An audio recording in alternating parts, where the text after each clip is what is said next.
my gosh, guys, Michael Knowles just completely rejects this brainless college student's claims about the brains of transgendered people. It's a good one. It's a classic, and it went viral for a reason. By the way, thank you so much for watching today's video. Subscribe if you like videos like this, and let's get into it.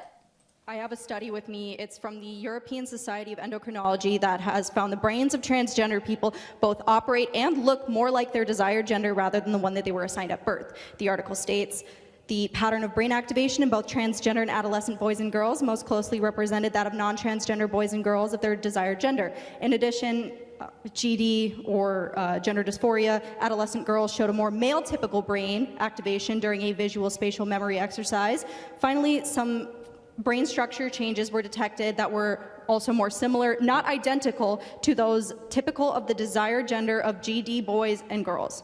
Dr. Bacher, the doctor conducting the research, says, although more research is needed, we now have evidence that sexual differentiation of the brain differs in young people with GD as they show functional brain characteristics that are typical of their desired gender.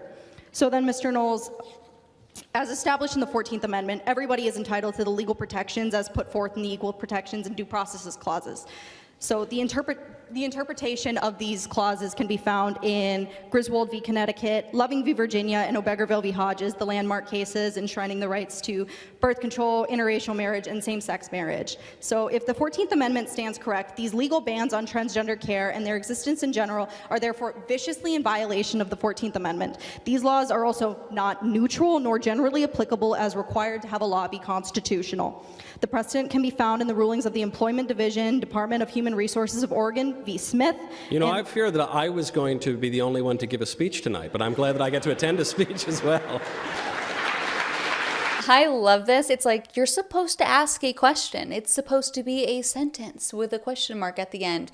But instead, you're giving me a eulogy, an entire monologue, an entire speech. She doesn't know what she's talking about. She thinks she's so importante, but of course, she's not. I apologize for the longevity.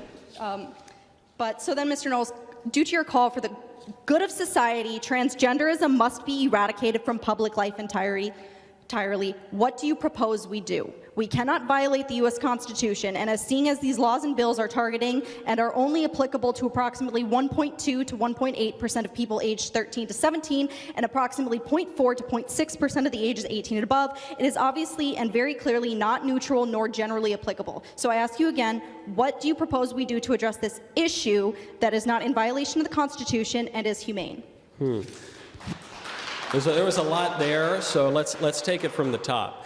You premised your question on the suggestion that men who identify as women, they actually have the brains of women, right? And women who identify as men, they actually have the brains of men. So I would ask you, could you tell me a little bit more about the differences in the brains of men and women? How do men and women differ by their brains?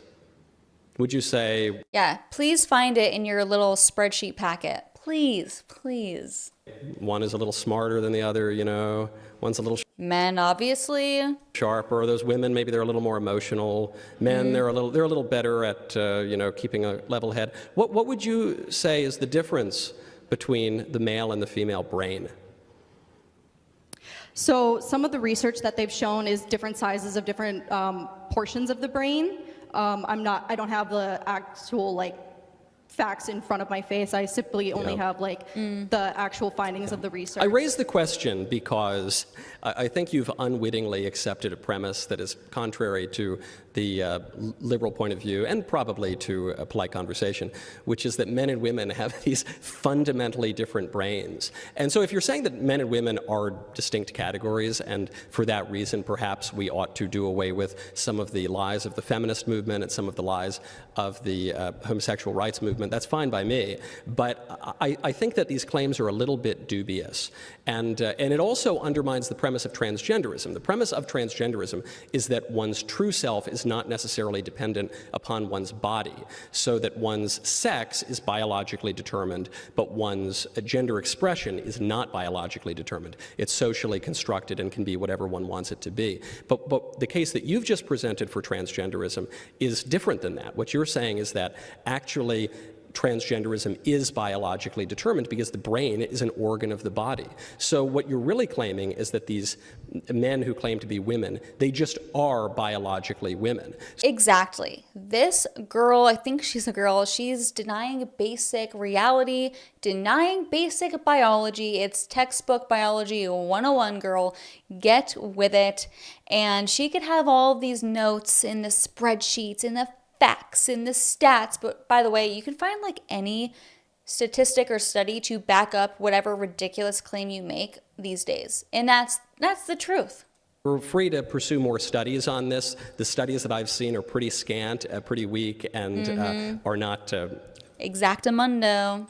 Particularly persuasive. But sure, you can have all of those studies. It still doesn't address the question of transgenderism, which is what happens when someone wants to identify as a sex that is different from their physical form.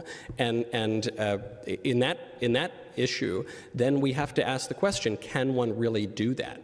And I see no evidence, including even if I believed all of those studies, which I don't, but even if I did, that still wouldn't make an argument for that point. So I think if you're going to argue for the transgender ideology, you have to make the point that identity has nothing to do with the physical body. And that's absurd. And there are plenty of ways to understand the relationship between our metaphysical selves and our physical selves. Hylomorphism is the technical term that describes it. For at least 2,300 years, it's good enough for me, the idea that we're a union of body and soul, that sexual difference derives from the body and is an inseparable accident of the individual that persists as long as the individual exists, but it applies to the whole person because we're a composite of body and soul. That's a reasonable explanation to me. Do you guys think that this girl, like, is she registering everything Michael Knowles is saying? Does she get it? Is she like taking notes? Does she even compute anything? I don't think so. I think she can only read her packets of fake news studies. And it served us very well for the entirety of our civilization. If the transgender movement has a different conception of what the person is, they're free to make the argument, but they haven't. What they do is they vacillate between mutually contradictory arguments. On the one hand, they'll say that my true self has nothing to do with my body. Then on the other hand, they'll make the argument you just made, which is that my true self is entirely dependent upon my body. And so I think they've got to get their story straight, but I don't think that they can. Exactly. They cannot get their stories straight because the idea that they're pushing doesn't make sense. There's no harmony. It's not logical. Whatever they say contradicts the other. I mean, look at the feminist movement. It's all about women's rights. Like, the feminist movement was the reason why women had their own sports category away from men, but now these days men can be women too now, apparently, and now they can dominate women in women's sports. It's comical. They contradict each other and pretty much like cancel out each other because it makes no sense. It doesn't. That's why they can never answer what queer means, how many genders there are, because they're constantly changing the definition. They want to make these words utterly meaningless, which makes them, I guess meaningless is the point. I meant to say they want to make these words like have no clear definition, which obviously makes them utterly meaningless.